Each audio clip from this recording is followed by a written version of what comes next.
Live Sports. From the Levy Center on the campus of Santa Clara University, this is the WCC on ESPN+. Tonight it's the Santa Clara Broncos back at home hosting the Pepperdine Waves.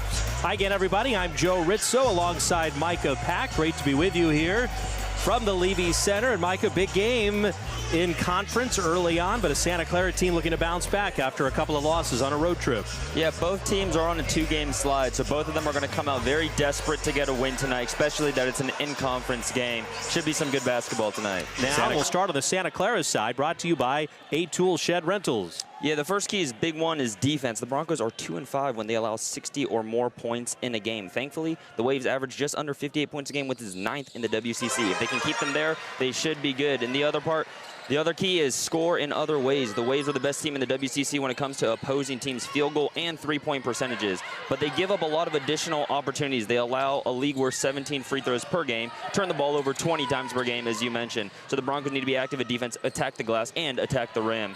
And finally, they need to punch them in the mouth. This is a game that it could be over before it even gets started. The Broncos need to come out with energy, which they have. The Waves are 2-9 when they are down at halftime. So setting the tone early could be paramount in winning this ball game. All right, our keys to the game, Mike, on the Pepperdine side. Yeah, first one is obviously limit Heel, the obvious one. She has been many teams' Achilles heel. She is averaging 18 points per game on ridiculous shooting splits, so stopping her is the first key. Secondly, they need to run the Broncos off the three-point line. The Broncos are the second best three-point shooting team in the WCC, hovering just under 34% from outside the line. Force them to drive and make them beat you with twos. And finally, they need to defend without fouling. The Waves have had trouble getting handsy and fouling a lot this year, and this is a Broncos team that will make you pay if you do that. They are first in the WCC in free throw percentage at 82%.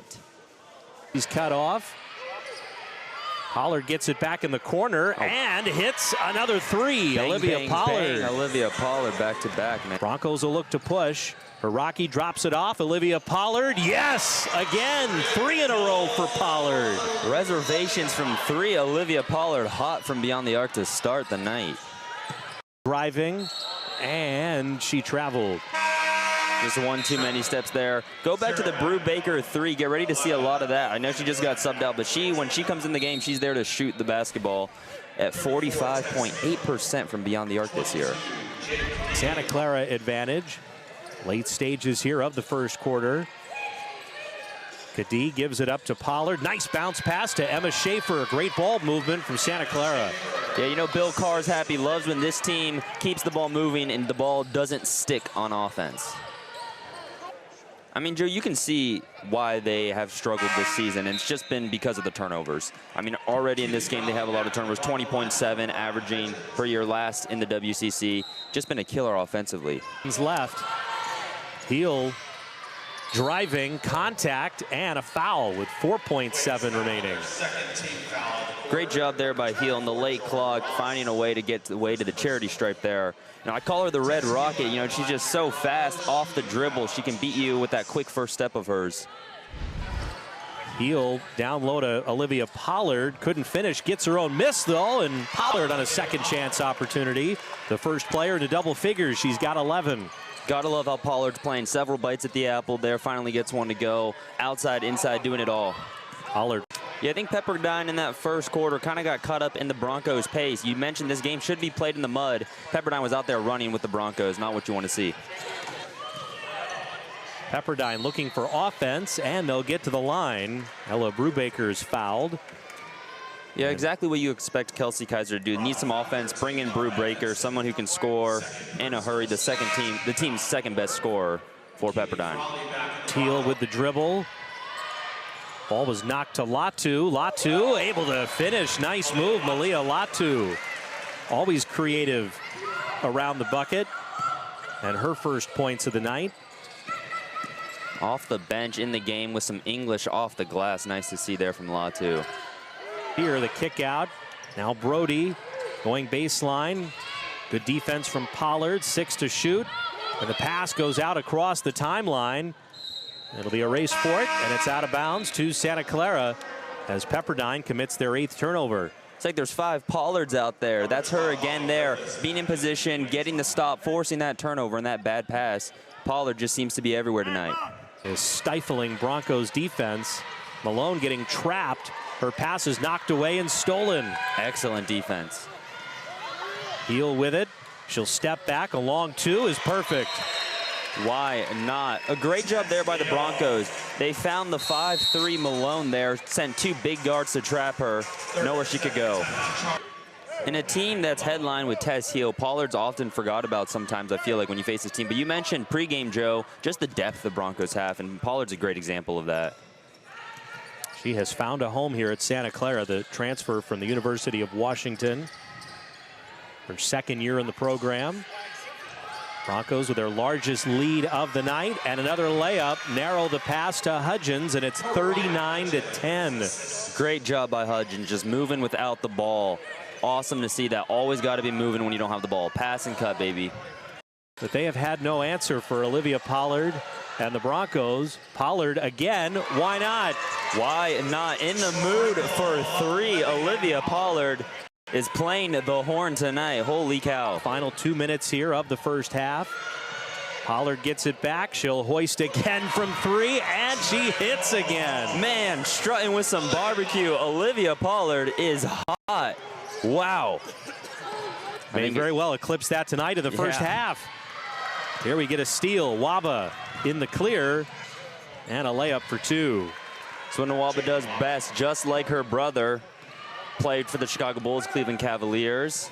David Nwaba, defensive mastermind. Jane is a really good player. Has been for a while in this conference as we get an and one for Tess Heel. Right when Pollard starts taking over the show, you kind of forget about Tess Heel. Just has some quiet buckets. There again with the and one. And great to see Keely Frawley back into the game for the Broncos after she took a hard fall. Yeah, very good to see Frawley back in. One of the hardest workers on this team. Tonight, she was out, the first player on the court for either side an hour and a half before tip-off, just getting in some shots with her trainer. Awesome to see. Ultimately, the Broncos control it. Heel in transition. Heel plus the foul. And another three-point opportunity. Man, she is the Melbourne magician with how she always finds a way to get to the hoop and gets it to roll in. The Broncos. Heel gets cut off this time, finds a wide open Ashley Haraki for three. A Haraki attack. Nice job there. Gets the steal on one end. The next position gets rewarded with the triple.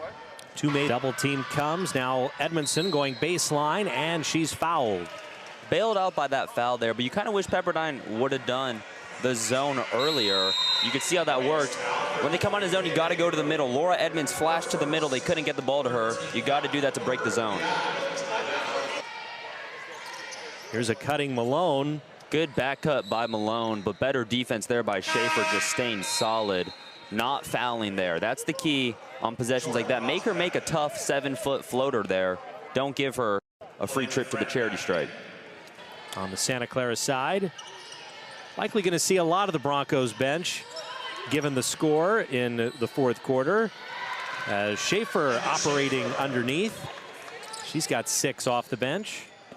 Well, they gave it into Edmonds, finally able to get it to the middle. Schaefer was rewarded with a one-on-one opportunity at the low block, which she's going to take advantage of all day.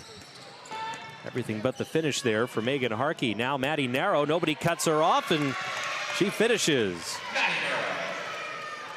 Narrow comes from a family of basketball savants. Her grandfather was Rick Adelman, who's in the NBA Hall of Fame as a coach.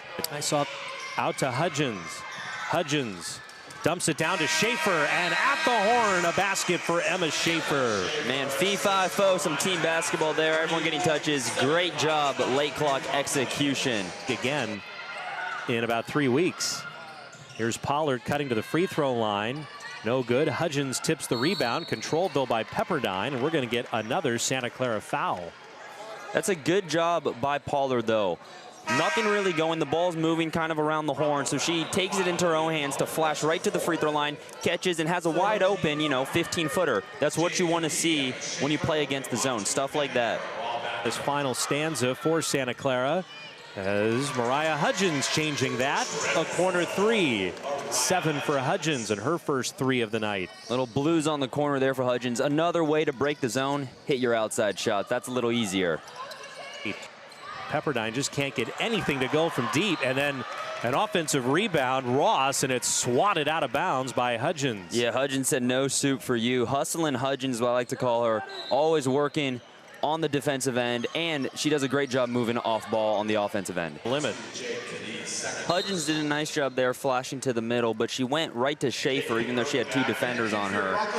That's the right play 9 out of 10 times, but the Pepperdine Waves were keen in on that. If she would have looked to her left corner in the far corner, she had a wide open 3-point shooter there. So a big eye-opening thing here for the Broncos working against this zone. I think something they have to work in practice, which is great. You know, you win a game by almost what could be 60 points here, and you come out of it thinking, you know, I don't know what to work on. But they definitely do. Well, you sound like a coach almost, where it's good to have something that can catch your team's attention in practice the next day. So bounce pass down low to Schaefer. It gets knocked away. Broncos reclaim possession. Narrows open, and she hits the 3. Winning plays. Schaefer on the offensive glass there on the floor, and then it leads to points on the board. Great job there by Schaefer, spilling to the deck late in the 4th quarter. Love to see that. Narrow, a little loose with the dribble, does find Jade Kadee, and she hits one from 3. Killer Jade putting the exclamation points here on this game.